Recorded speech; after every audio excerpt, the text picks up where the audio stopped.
Hey, what's up guys? So in this video, we will see how to set screen lock on any Samsung phone. Now, if you want to set a screen lock on your Samsung phone, first of all, just open settings, then tap on lock screen and AOD. From here, just tap on screen lock and biometrics.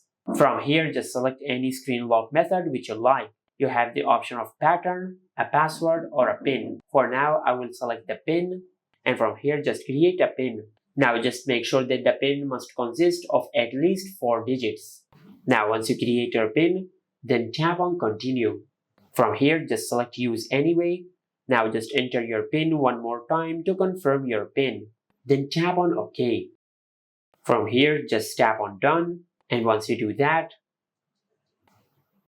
you will set a screen lock on your Samsung phone. Just like that. And this is how you can set screen lock on any Samsung phone. Make sure to like, comment, and subscribe. Thank you for watching.